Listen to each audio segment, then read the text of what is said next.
ask her for it. Thank you. Do we want to start with this now? Oh, sorry. So my name's Lisa DeJesus. I own ADU Gurus. We help people understand feasibility, what they can build in their yard. California has all these new mandates that have come down since 2017, and people can now build a home in their backyard. And as you'll see in the slideshow, a couple of other options. I'm also a licensed California real estate broker and a long history with land use as a former planning commissioner with the local government. I speak government fluently, which is probably the best asset that I have, is that I can understand and try to make sense of a lot of rules that don't make sense to a lot of folks. So with that, I'm going to start my slideshow presentation, and wish me luck here as I share the screen. And if somebody could just verbally tell me they see it, that way I can, I'm confirmed.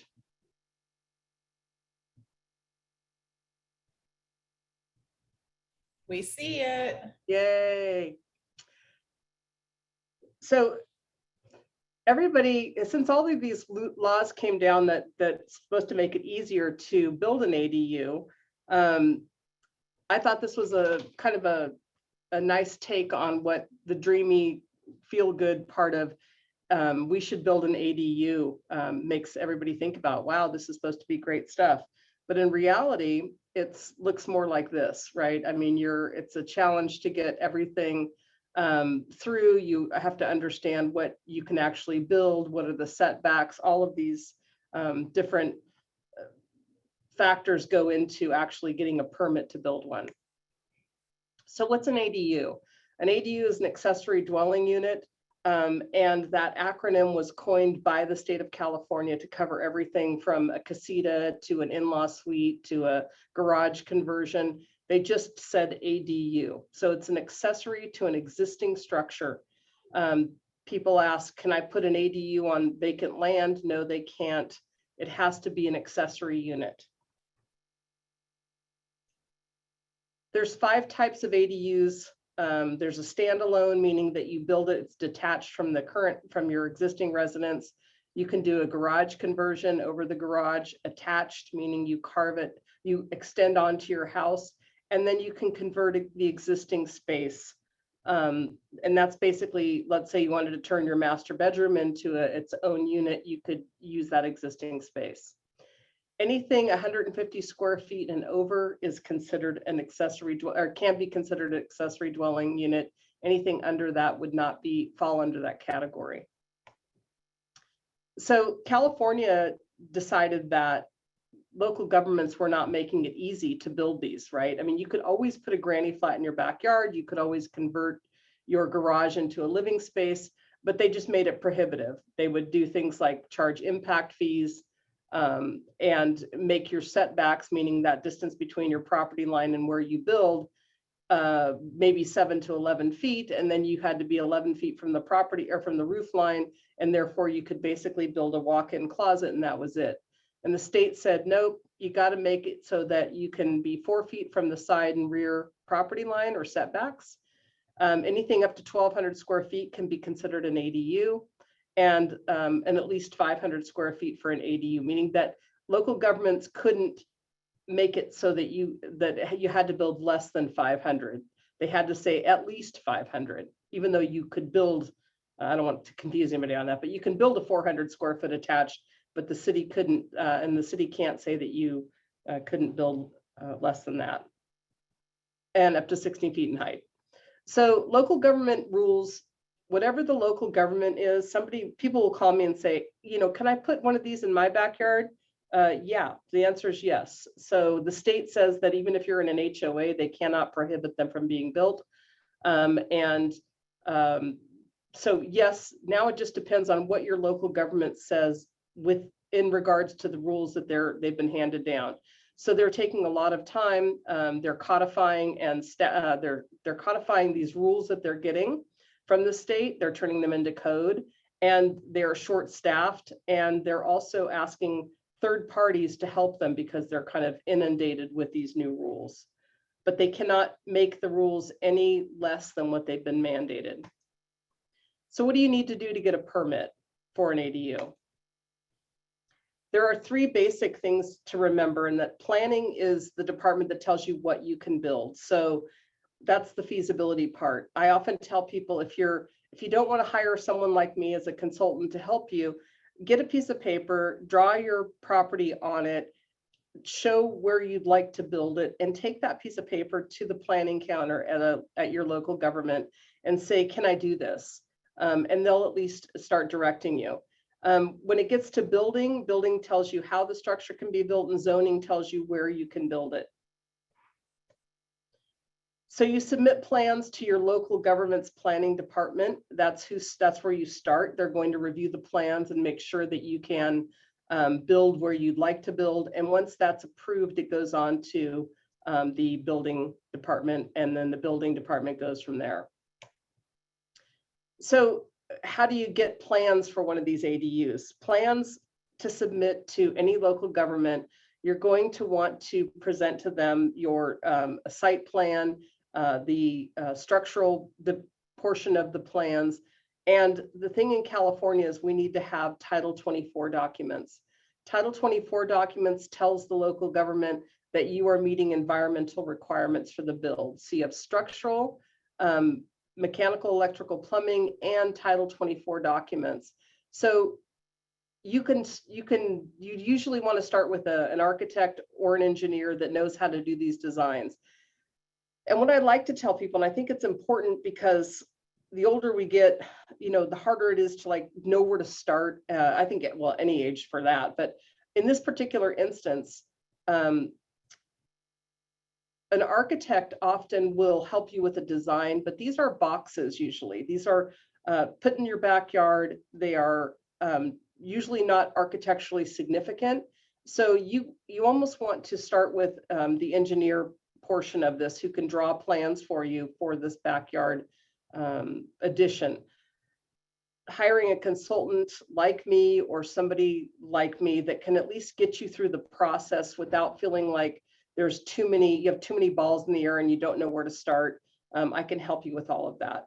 PRADU plans are permit-ready ADU plans. Some local governments, you just check with your local government to see if they have them. They are permit-ready, meaning that the city has gone ahead and hired an architect and are passing these plans along to you to use if you'd like to use them.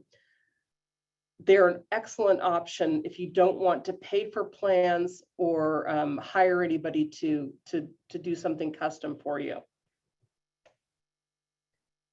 There we go. There's some more. So in our area, I'm in San Diego County. San Diego County, the city of San Diego, and the city of Encinitas all have permit-ready plans. And more cities are jumping on board with this. So just check your local area. The nice thing is that they're free to the citizens. However, the site plan, which is the first page of the plans that you're submitting, they have to be specific to your property. And it's really something that you can hire somebody to do that it's not cost prohibitive. So the timeline to the permit, this is something that the state has mandated that local governments have 60 days to get back the corrections for the plans. This is just kind of industry speak for there's always going to be something on your plan that the city's going to check off. Like you didn't add the setback on this one page, or you're missing this on the building side. So those corrections have to come back to you. Then they're redone and they're corrected by whoever drew the plans for you, and they're resubmitted. Plans or permits are usually taking between 4 to 7 months to get back.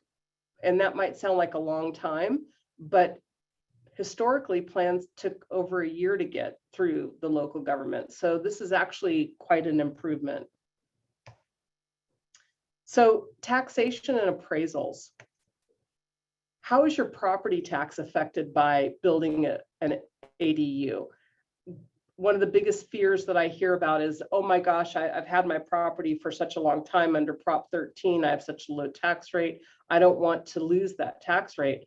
Well, you won't. So they're not going to reassess the whole property. What they're going to do is assess based on the value of the permit. So basically, whatever you build, how much ever it costs, that will be the new that will be included in the tax rate. So let's say you're paying taxes on a property you purchased for $200,000. If you added something that cost $200,000, now your total assessed value will be $400,000. And mind you, this is not new. Anytime you pull a permit at the local government, whether that be for a swimming pool or a remodel of the master bath or adding a living room, anytime you pull any sort of structural permit from your local government, the property tax assessor is flagged. So they know that you pulled that permit, and they're going to wait to see from the local government that you have a final sign off, and they'll go ahead and send you a property tax note saying, hey, how much should this cost you to do, so that we can readjust your property taxes. So again, no reassessment of the entire property, just the value of the permit. Appraisals. So how does the market value determined on a new addition ADU? This is a great question. So sometimes the people that are getting lending for an ADU, there's a renovation loan out there, and they look at the future value of the property with an ADU and then lend on a portion of that total value. For appraisers, not every single appraiser has been educated on the ADUs and how to value them. Oftentimes they don't add to the value of the property by the cost of the addition. So if you have a property that's worth $800,000 in today's market and you spend $200,000 to add an ADU, maybe your property is now going to be valued at $975,000. So you have to remember that in some cases it's going to be valued at $1.1 million. It just depends on the market where you're located. But having the appraisal done, one of the things you need to know is, I would ask the lender, if you're getting that appraisal done through a lender, is that appraiser, have they done any continuing education in regards to an ADU? The other thing I'm going to add on to this really quickly is that if the property tax assessor wants their portion of the tax increase, then they should also place on your property tax record that there are now 2 buildings on that parcel. This helps an appraiser justify their valuation of the property. And this is very important. An appraiser needs proof for valuation when they come up with a number that is not consistent with other single family homes in the area. But if they can say, well, there's now 2 properties on here because there's an ADU, they can write that. But if they have supporting documentation, such as a property tax record, this is very helpful to them. SB9 is a new law that probably doesn't really matter much here, but it's just something to be known about. They're allowing, you can now build 2 units on your property. If you wanted to have an accessory dwelling unit or actually a single family home, you can actually build another one on your property if you'd like to. And SB9 is very complicated. It just came down the pipeline and enacted on January 1 this year. And there's a lot of brouhaha going on in the local governments over it, but still available to you if you wanted to use it. Speaking to this group, one of the things that I find most common in regards to why people want to do this, it's actually for an aging parent, or today I just got a call for an addition because they have a grandparent with Alzheimer's and they'd like to offer them a place to live on their property, and they're going to carve out of their house and actually do an addition onto the back, but you incorporate part of the house for a large master bedroom and a bathroom and a small little kitchenette for a caregiver to help. So it's a very common thing that's going on right now with ADUs, helping older folks that want to stay with family, where the family can have them closer, and also for caregivers where there's just as Julia Yule says, you have a 15-second walk instead of a 45-minute drive to get to the people that you're caring for. So ultimately, housing is helped by density and infill, and ADU mandates allow for easier, more cost-effective ways to add that housing through the density. And with that, I'm open to questions, and thank you for allowing me to present this information to you. That was great. Thank you. I do actually have a question about the SB9 that you just mentioned. Okay. So that allows for more than one, so you can have 3 units on a property. Does that, could you put an ADU in and then have one level and the separate level? Could it be all in one, or does it have to be 3 separate buildings? So with ADUs, you can go up to 16 feet in height. So you can do a 2-story, 2-unit ADU, right? But SB9 says you can add a house. So I'm not quite sure. If anybody's interested, and I give this guy's name out a lot, he's a great infographic artist, and he's out of Berkeley, and his name is Alfred Twu, and that's T like Tom, W-U. And if you Google his name, SB9, and SB9, you'll see he explains it quite well, and he has a graphic to go with it. And it's interesting because what he's proposing, or what he says, and what a local government here in San Diego County is telling me is not the same, but I believe him. And I think it's up to us to read these mandates through, because the local governments will push back on you by saying, well, we haven't codified SB9 yet, so we'll do whatever the basic law allows because we have to, but we can't tell you specifically what we'll allow. So it's a little troublesome. Also, SB9 is a little bit tougher because they leave a lot to the city's discretion. That's totally gray, and cities don't work on gray areas. They work in black and white. So they're turning something gray into black and white, meaning they're going to interpret it their way, and then they're going to vote on it at council.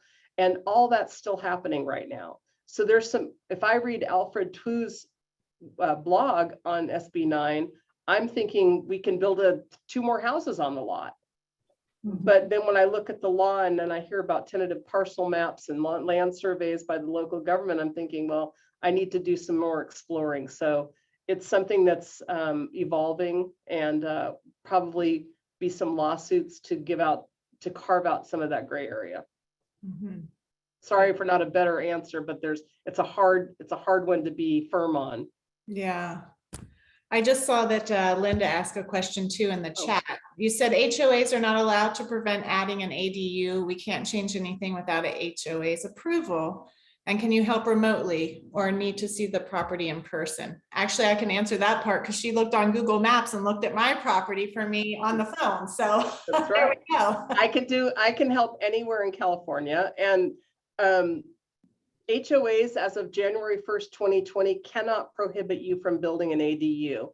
They can, however, ask that you put this through their architectural review process, or not even architectural. Well, I guess it's our architectural review, but whatever they call it. So my suggestion is you make sure you call your HOA. As somebody that provides plans to you, I'm going to want their approval in a letter or something, because I'm going to include it in the plans, just so that the county has it and doesn't send us back for corrections, or the jurisdiction that we're submitting it to has that. So it's the more information I can have for plans, the better, but better for you too. And just as a thought, some HOAs don't meet but quarterly, right? Or they don't meet but monthly. And the HOA might be different than the homeowner, the management association, right? HOA is neighbor body with help from the management company. So how does that work, right? Who are you really speaking to? Who's giving you approval? And get on their agenda. So that is a process. It shouldn't be too cumbersome. Just find out who you have to go through to get this through.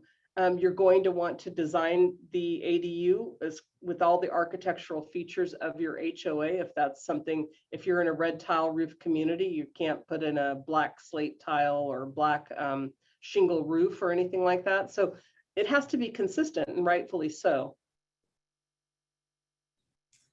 I see Michelle has her hand raised. Hi, Michelle. Hi, Michelle. Hi, it's interesting that you're talking about this because I just heard something yesterday on the radio. Is there something that's going into effect that's like a one-time fee for anyone who wants to do this now? It's almost like a tax or something in addition to the taxes that you may have to pay on the permit structure. Never heard that, but I've heard of the fee. I don't know, maybe you've heard of the fee waiver. So prior to 1/1/2020, when anybody wanted to build an ADU, they had to pay an impact fee.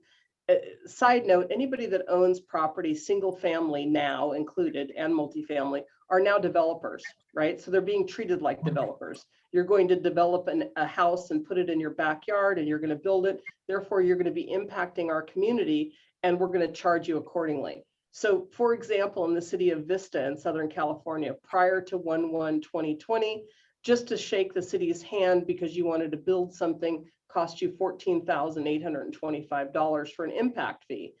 The state said that's not okay. And as of 1/1/2020 said, anybody that builds anything 749 square feet or less cannot be charged an impact fee. So immediately they waived that.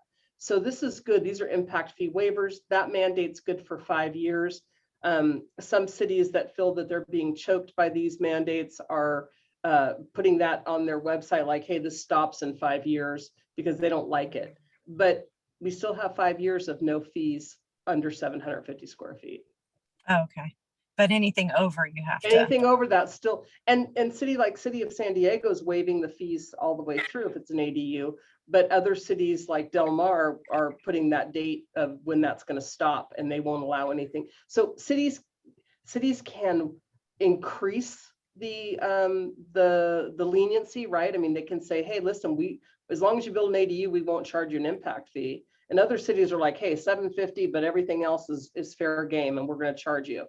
So it really depends on your jurisdiction, but remember, the local government cannot make it any worse than what they've been mandated to do. Thank you. Thanks for answering. Yeah, no worries. Hi, Stacy. Hi, Lisa. I was going to ask you, are there pre-manufactured ADUs that people can purchase that can maybe be delivered like on a flatbed with a crane or something like that? That's a great question. And this might speak to what JR had said earlier about Tiny Fest. So in some jurisdictions, you can actually have a tiny home or a manufactured home and not place it on a permanent foundation, meaning you can roll it in or crane it in, and it doesn't have to be permanently attached. But in most jurisdictions, you have to permanently attach whatever you put in your backyard to the ground. And some people may know this, but HCD has a certification called a 433A certification, and you have to tie down that to the ground. So you have to still prepare the lot, bring all the utilities to it, and have a place for that. And oftentimes they're not as cheap, or they're as expensive as a stick-built home. So you really have to look at all your options, but yes, you can do that. And it's a very good option if time is of the essence, because sometimes you can get them quicker. And the last thing I'll add to that is only when it's permanently attached to the ground is it real estate. If it's not permanently attached to the ground, it's personal property, and you can't include it in an appraisal or the valuation of the property. Thank you. You're welcome. Okay, well, I hope if anybody wants that information on the slideshow, I'll hand that off to Tara. And thank you so much for having me, and thank you for all the great work you do. I really appreciate you. Well, thank you, Lisa. That was very great information. I know a lot of people are confused, and how they could do it, and converting garages and etc. There's a lot of options that we have to help our loved ones that can't afford to go into assisted living, or sometimes it's nice to see the multi-generational living again. Well, I live it. The reason I started my company is because I built one on my daughter and daughter-in-law's property. I live in a 750 square foot ADU that I love. I've downsized. It's brand new construction. And I live small, and it leaves me more time for work and for travel. So I feel really fortunate, and I can age in place there and be near my family. So I'm the first one to tell you that's the best thing that I've ever done. Great. Great. Does anybody else have any more questions for Lisa? I did actually have one quick question. Are you finding a lot of, is it more families building them for seniors or seniors building them for caregivers in your experience? I haven't had one give it, think about it for caregiving, but mostly I have it for, and that's a split on the 50. If I have it for a family, the thing about Southern California real estate, well, real estate now in general, right? If you own a family home and the kids have grown and gone, but you don't really want to sell, you can build an ADU. One of the kids can move into the house and have their family there, and you can age in place in the ADU. It's just I see that a lot. I see mostly the kids building for the parents, young people that want to, or people buying a home for the first time and they want to supplement their income and get rental revenue. They're building as well. So that's pretty even with the first time buyer, existing homeowner for the last 4 to 5 years that is really seeing a jump in their equity, being able to borrow the money to build it and then using it for rental generation, rental revenue. Nice, thank you. You're welcome. Lisa, I have another question, actually 2 questions. So you can use the ADUs as a rental unit? Oh yeah, for sure. Oh, wow, I didn't Not realize less than that. 30, usually not yet less than 30 days. You can't use them as Airbnbs. Most jurisdictions have put the kibosh on that for sure. But rental, you can rent them out for, yes, of course. That's amazing. And then my other question was, is there a minimum requirement of what you need to have in an ADU, like, plumbing, toilet, shower? Yeah, I mean, you have to have a bathroom and a kitchen, and but that's it. So it can be a studio with a bathroom. It can be, and a kitchenette. We've done a single car garage of a 3-car garage. So 200 square feet, 250 square feet. And we've included a kitchenette and a shower, bathroom, and a little living space. So you can do that all the way up to a 3-bedroom, 2-bath. Wow. Yeah. Thank And, you. really the whole ADU revolution, or all the laws that came down, is because of our housing shortage for both rentals and buying. And SB9 says that if you have a big lot, you can actually split it and sell the back parcel with a house on it. So if you build a couple of these houses, you can actually split your lot and sell those to people that want property to buy. And it's environmentally friendly because you're doing density versus sprawl. And we've been talking about land use for the last 30 years in local government. So this is not a surprise to those of us that have been doing this, but to everybody else, like, well, density, and they get a little frustrated, but it's been talked about for a long time. And Lisa, I thought I had heard someplace that if you rent an ADU, you have to live in one of them. That was true until 1/1/2020, and now you don't. Yeah, I know our neighbor at the corner, we saw a big crane. He had bought the house on the corner because he got tired of his kids living here and there. So he's like, I'm going to buy you guys a house and you guys move in the house and I'll pay for it. And then we saw a crane at the corner. We're like, now what are they doing? And he had a house put on the back, and they have traveling nurses. So they make a commitment. That's right. They'll be there for 90 days. And he put a side gate. They have their own entry, put a fence down the center of the yard. And that at first the neighbors were a little bit up in arrears, and then they realized, oh, it's fine. Like, she's a nurse. It's not, and it's really not. Yeah, I mean, I think that there's a lot of people to get kind of angry, but the number of permits being pulled for ADUs is so minimal compared to the number of homes in the state of California. Yeah. So for as many people getting upset about something that really isn't happening over the top. I think there's particular pockets of areas near colleges and universities where investors have properties and they're adding more units to them, but still they're capped at 3. Right now they're getting this SB9, but SB9 does say that you have to have the primary owner intention to live in one of the properties. So they're trying to keep that in mind and keeping it more and more. I'm seeing a little bit stuff coming down the pipeline that's pushing back on the investor side of this. It's for people to be able to afford rent, to have more housing stock, and not for investors to capitalize on it. But then again, they're providing rental housing. So that's a long talk.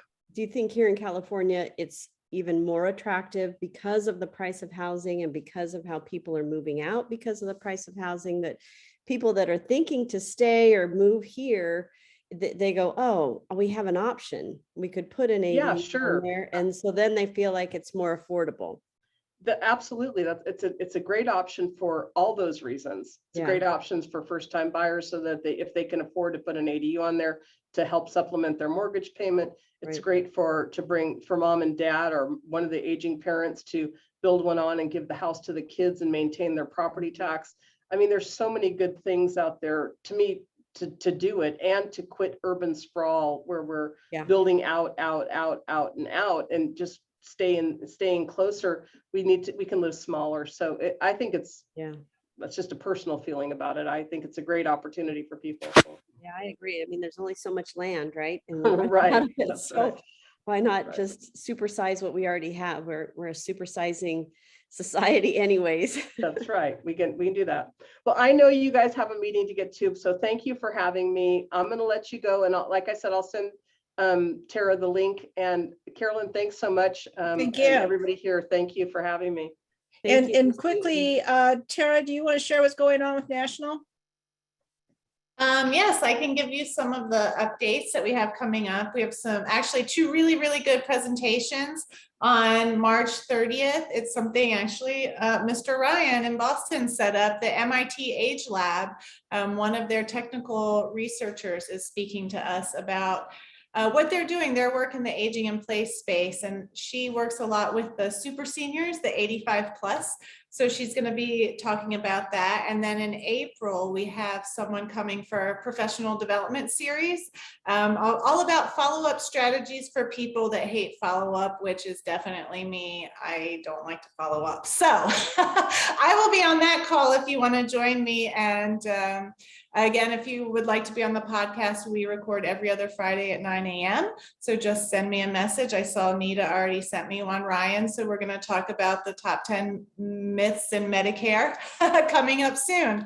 And if you guys have any questions about the presentations or any upcoming program, let me know. We also have Older Americans Month coming up in May. That is something that the ACL does, but we are piggybacking on it this year because their theme is aging in place. So I am kind of packing our calendars with as many and as much presentations as possible. So if you are a member and would like to speak, let me know and we will get you on the calendar. So thanks, Carolyn. Thanks for letting me give the announcements. Well, thank you, everybody, for coming. Hopefully, we're still trying to get back to in-person meeting.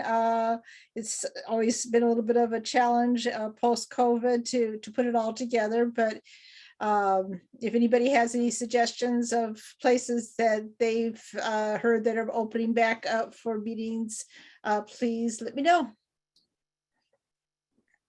All right. Hi, everybody. See you guys Thank later. you. Thank you.